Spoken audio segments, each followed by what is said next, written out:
Subscribe and press the bell icon so you never miss an update from PWIP. Export knowledge be, trade be. Hi friends, we are going to talk about misconceptions in the export-import business. A lot of people think, before even doing exports, or in my experience, I've noticed that some exporters who are even exporting think that some payment terms are always credit. Right? So there are a lot of misconceptions in exports, and I have here taken up about 4 to 5 points that I want to mention about some misconceptions in export, my friends. I will talk about payments being first. A lot of people think they will get 100% payment into their account, only then they have to go buy the product and ship. Again, very wrong, right? It is not that any buyer will not give you the payment full before loading. But in some cases, if you have a very good rapport with the buyer, if you're doing first time, then it's a very its answer is no. What if, for example, the buyer is your friend or your family member or your very good reference who is supporting you? Then in those cases it's possible, but otherwise nobody is going to give you payment in advance that is 100%. Yes, some advance. Again, in every case there is an advance involved is also a myth. Some buyers will say that I'm not going to give you an advance. Our terms are this: if you want to supply, you supply, show me the BL copy, scan copy of the BL, I will make the full payment to you, only then you surrender the BL, right? So all of this in payment has to be very important, and it is not that you will get the 100% money in advance.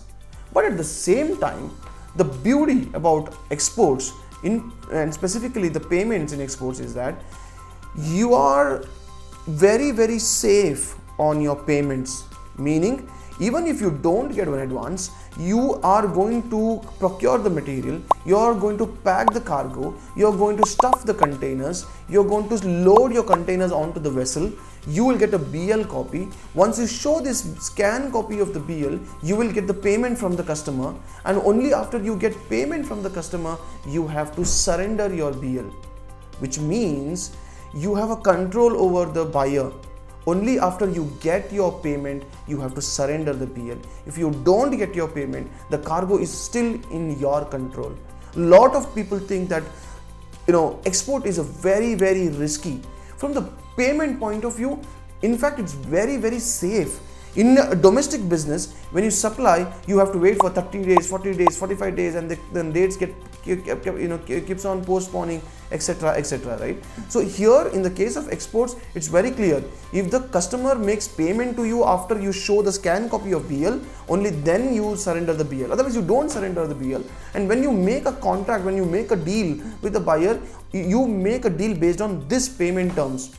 I procure the cargo, I load it onto the ship, I show you the BL by scan copy, you make the payment to me, only then I surrender the BL. So that is also a myth that payment, export is very risky in terms of payment. It is in fact very safe. You just need to know how to actually do a export business, right? If you don't know, PWIP is whom you have to contact. The second thing, the myth is about finding buyers. A lot of people think that they have to really physically travel to these foreign markets to actually find the buyers. Well, yes, it is definitely helpful to travel and find buyers, but everybody knows that for traveling, staying there, coming back, it is easily a expense of about 1, 2, 3 lakh rupees for a trip, right? And then what you could do if you are a starters, right? For starters, what you can do is you can still Google the buyers out. You can still get EXIM data and find out who the buyers in the market. You can make cold calls. You can talk to the buyers, make a pool of serious 10 buyers who are at least talking to you, and then do a trade or two, and then you can visit. So always first itself visiting might not be needed. It again depends on what your cash flow is like. The third myth is that most of the people think that because it's export, and we all know that the billing happens in US dollars, right? So a lot of people think that the billing has to be always in US dollars, but no, there are a few other currencies in which also you can bill to customers. Like if you're selling to Singapore, you can bill in Singapore dollars. If you're selling somewhere to Europe, you can actually bill in pounds or euros, right? So a few currencies are allowed, and now in today's day, as in 2023, there are about 18 nations which are also accepting rupee payments, and the government is just formulating rules and regulations around this, and a lot of things will open up for other currencies as well. Investment. A lot of people think they need a lot of investment to start exports. But trick is, if you already have say a family member who is having a rice mill, for example, or having a factory for wheat, or having a pulses, spices processing factory or something like that, who can give you credit, then you can always procure from them on credit, sell it, export it to another country, take the payment and then give it to them. So first hand investment always needed is a myth. If you can work this route, you can do exports even without investing a single rupee.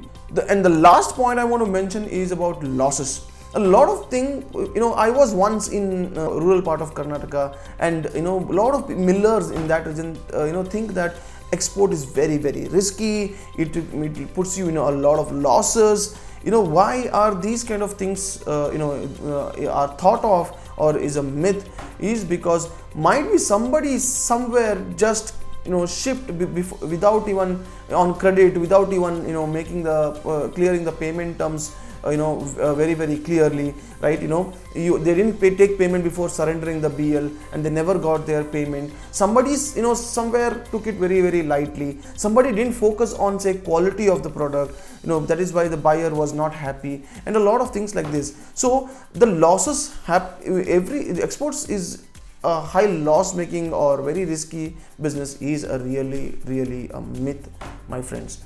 The buyer, in fact, the biggest risk is in the buyer. Why? Because you're going to ship the cargo, you're going to show the BL to the customer, he's going to make the payment to you, you will already have got the payment. But what if when the buyer opens the container, he sees the quality is totally different? If the quality is very, very bad, he's already paid you, and how is he going to recover his money? So don't you think the buyer is at a very, very big risk? So these are a few misconceptions or myths that I would wanted to mention in the field of exports, my friends. Exports is a very, very interesting business to do if done it right. Rice is one amazing product which you can select for exports, because even if your cargo gets delayed here and there, your rice is not a perishable like your fruits or vegetables. So it will always be safe, and it's one of the best opportunity right now where India is exporting 80,000 crore worth of rice every year, and PWIP is making a very big mark in the rice export field. Get in touch with us to understand this more, my friends. Thank you.